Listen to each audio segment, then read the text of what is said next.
dyan guys, ibabalik na natin yung ignition coil.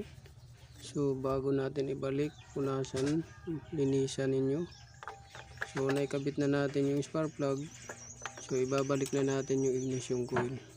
So lagi nyo pupunasan yan, lilinisan para walang maiwan ng mga langis-langis na pwedeng mag-cause ng jump spark.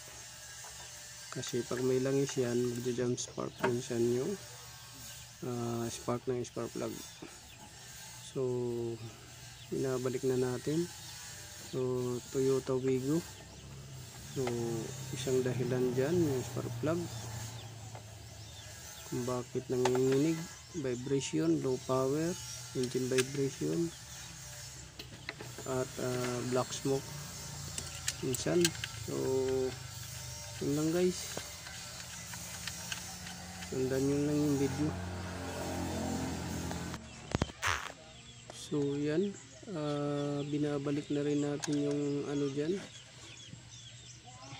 Tatanggalin muna natin yung crankshaft sensor at lilinisan natin. Kasi yung crankshaft sensor nito guys ay external. So napupuno yan siya ng putik, dumi. Hindi kagaya ng camshaft na internal. So nababasa lang yan siya ng langis. So lilinisan natin yun.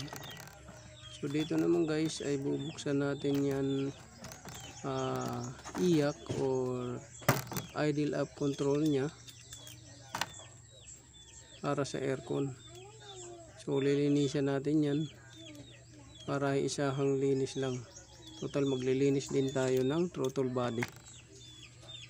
Tapos lilinisan natin din yung flapper nya at saka yung TPS nya. So kikita ninyo dyan kung gaano kadimi na yung valve nya. So magkukos yan ng engine vibration kung sakali naka-aircon kayo. So hihina yung idle nya or magra-rough idle. So isa rin yan na dahilan, hindi lang sa spark plug kundi isang dahilan din yan ng engine vibration, low power. Kasi wala na siyang idle. So mag-abnormality yung performance niya.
So ito throttle body, lilinisin natin. Madumi na. Yan. Pati yung sa likod sobrang dumi. Sarado na wala ng butas. So lilinisin na natin yan. Ito idle up control or iyak, nilinis na natin. Linis na natin siya. Dati sobrang itim yan, ngayon medyo okay na, puti na siya.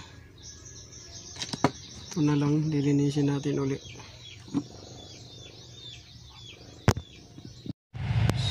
So yan guys, so nalinis na natin yung throttle body assembly, labas at saka sa loob nalinis na natin. Tapos itong idle up control or iyak, nalinis na rin natin yan. Pati itong throttle position sensor, ito. So ito yung sa iyak sa baba, idle up control. Ito siya. Tapos ito yung throttle positioning sensor, ito yung map sensor. So ito yung map or manifold absolute pressure sensor, throttle positioning sensor, iyak valve or idle up control valve. So check natin yung connector sa map, okay, sa throttle, okay, tapos sa iyak, okay, tapos ito okay na.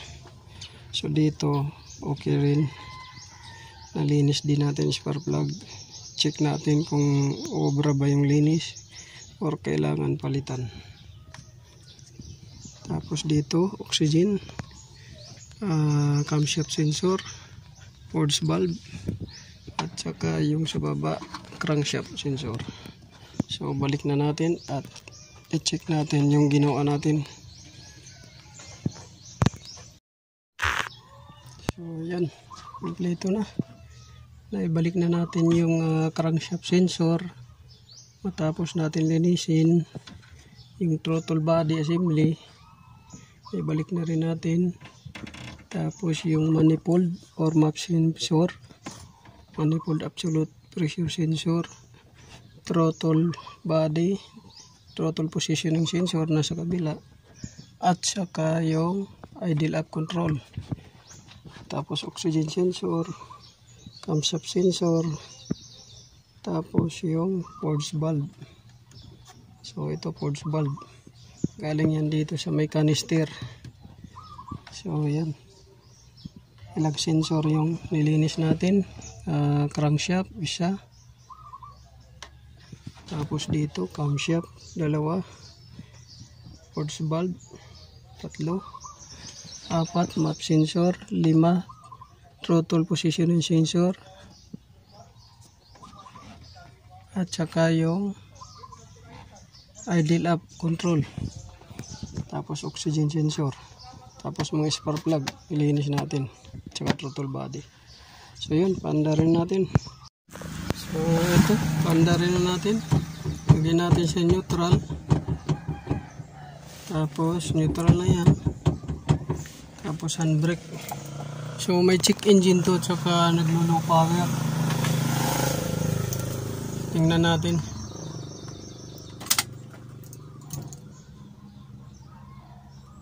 kung maglo-low power pa ba to.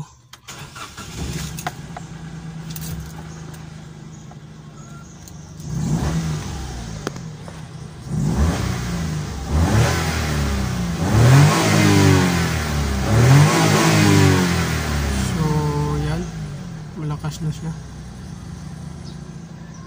Dati hirap, pagka isang apag mo hirap umakyat.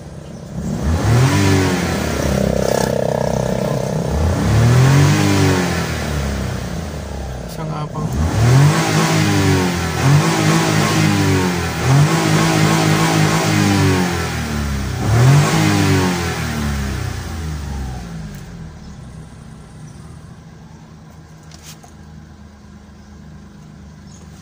So tingnan natin kung may vibration.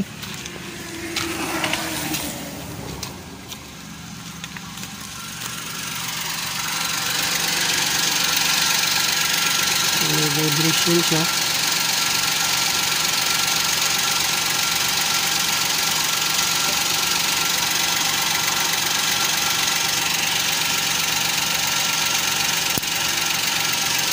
So ang ano nito, i-request natin, papalitan natin ng spark plug, tapos valve cover gasket, spark plug seal.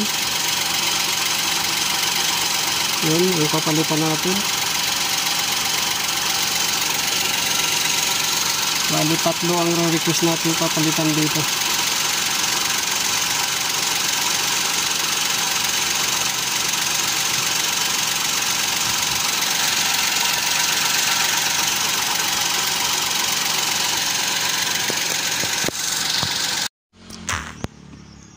So yan guys, lumabas pa rin yung code after natin malinisan lahat ng sensor. So ang naiwan doon lang kasi yung injector.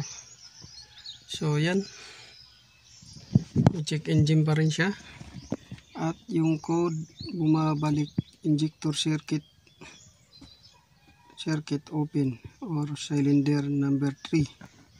So yan yung code. So ngayon, anuhin natin yan. Ililipat natin yung number 3 sa number 1 or sa number 2. Yung injector. Bago natin ilipat, i-test muna natin yung resistance kung parehas. So yun.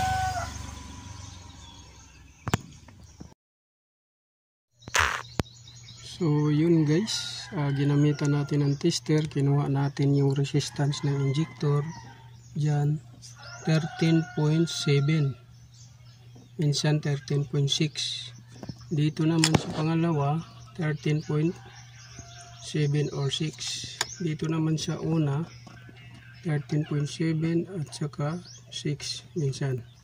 So dito inanuhan natin to yung continuity. So good naman yung number 1 at saka itong number 2, pero ang number 3 ito putol pala, kaya open circuit talaga siya, hindi doon sa injector.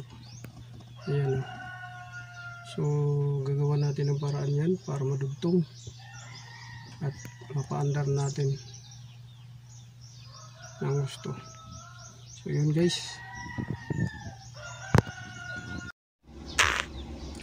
So yan guys, after natin na ma-repair yung circuit, short circuit or open circuit, check natin kung may DTC pa.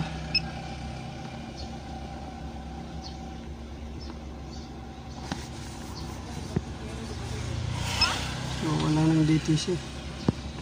Tapos dito umiilaw na rin siya sa green. Yan, kulay green, check. No fault codes nalagay. Pending fault codes sa yellow, permanent sa pula. So dito wala nang check engine. Ayan, ano natin kung may power.